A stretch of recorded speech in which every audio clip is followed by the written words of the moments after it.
Welcome back to English Listening, the channel where you improve your English through real, natural stories. Today's story is called A Morning at Maple Café. It is a B1 level story, which means you will hear natural conversations, everyday vocabulary, and some interesting situations that can happen in real life. Before we start, here is a small tip. Try to listen to the whole story without stopping the first time. Just relax and enjoy it. Then listen again and pay attention to the vocabulary and expressions. The more you listen, the more natural English will feel. Are you ready? Let's begin. It was a busy Tuesday morning in the city.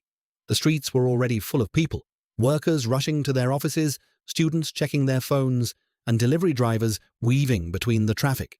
The sky was a pale grey, and there was a cold wind blowing from the east. Sarah pulled her coat tighter and walked a little faster. She had a lot on her mind that morning. At 11 o'clock, she had an important job interview. The most important one she had ever had, she thought. She had applied for a position as a digital marketing coordinator at a well-known creative agency.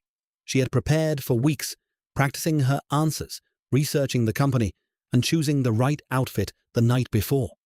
But despite all her preparation, she felt nervous. Her hands were slightly cold, and her thoughts kept jumping from one thing to another. She decided to stop at Maple Café, her favorite place in the neighborhood, to get a coffee, sit quietly for a few minutes, and calm her nerves before the big day truly began. When she pushed open the heavy glass door, she was immediately greeted by warmth. The smell of freshly ground coffee beans and warm pastries filled the air.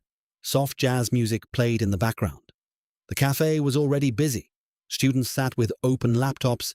A group of office workers stood near the counter, talking loudly, and two elderly men were settled in the corner, reading their newspapers with great concentration, as if the whole world had stopped around them.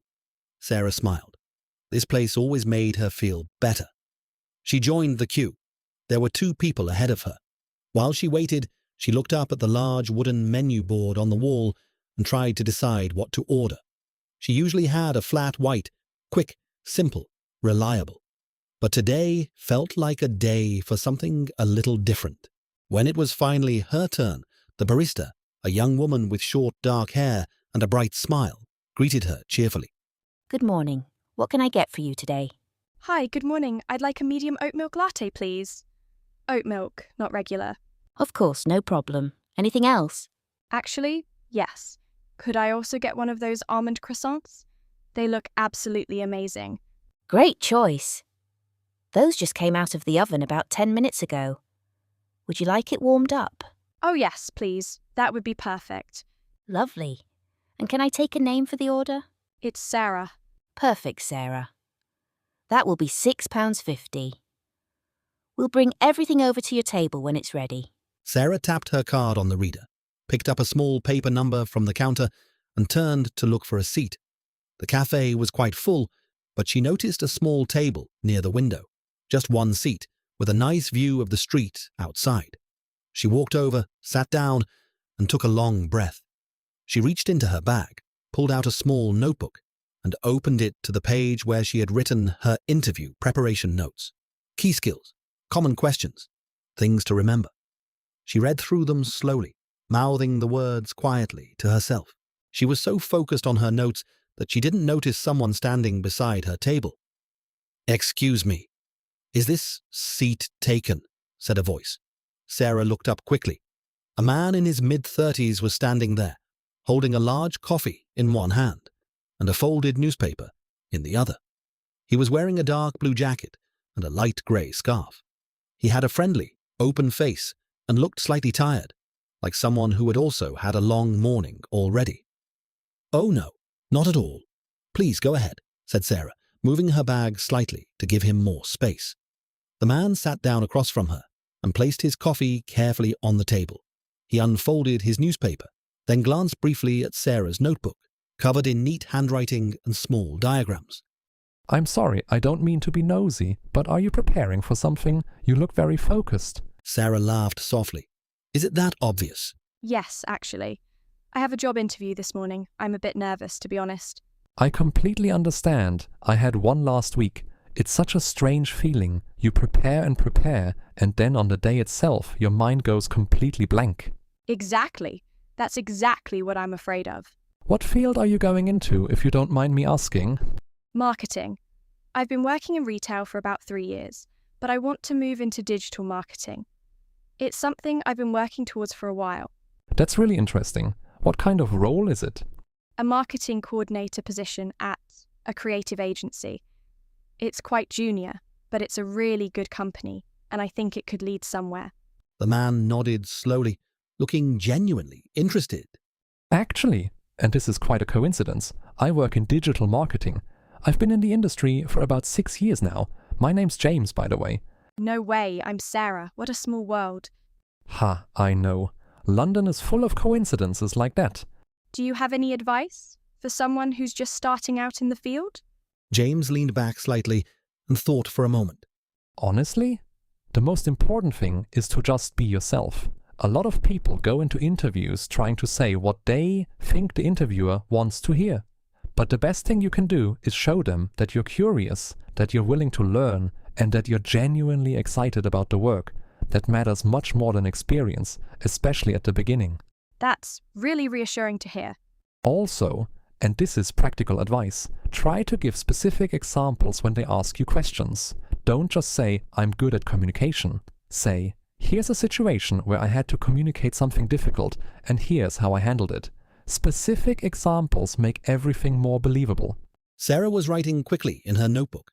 This was exactly the kind of advice she hadn't been able to find online. Just then, the barista arrived at the table with Sarah's oat milk latte and her warm almond croissant. "Here you go.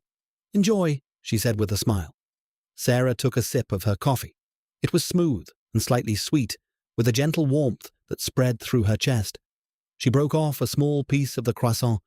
It was buttery, crispy on the outside, soft in the middle. She hadn't realized how hungry she was. James and Sarah continued talking for a few more minutes. He told her about his own first job in marketing, a small startup where he did everything from writing social media posts to designing posters to answering customer emails. He talked about the mistakes he made and what he had learned from them. He was honest and funny about it, and Sarah found herself laughing and relaxing more and more as the conversation went on. At 10:30, Sarah glanced at her phone and felt a sudden rush of panic. Oh, I'm so sorry, James. I really need to go. The interview is in 30 minutes and I still need to get across town. Of course. Go. Don't let me keep you. Sarah quickly closed her notebook and began putting things back into her bag. Thank you so much. Genuinely. You really helped me feel more confident. I came in here feeling quite anxious and now I feel ready, I think. You are ready. Just remember, be specific, be yourself, and smile. You'll be brilliant. I hope so. Good luck with everything, James. I hope your week goes well. You too, Sarah, and hey, let me know how it goes. Sarah stood up, swung her bag over her shoulder, and walked towards the door. Just as she was stepping outside, the barista called out from behind the counter. Good luck today. We'll have a celebratory coffee waiting for you when you come back. Sarah turned and grinned. "I'll hold you to that," she said, and stepped out into the cold morning air, feeling lighter than she had in weeks. 3 hours later, the glass door of Maple Café swung open again. Sarah walked in.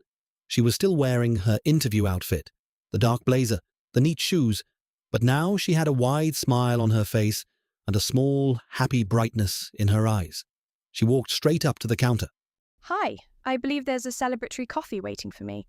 The barista looked at her for a second, then broke into a big smile. You got it.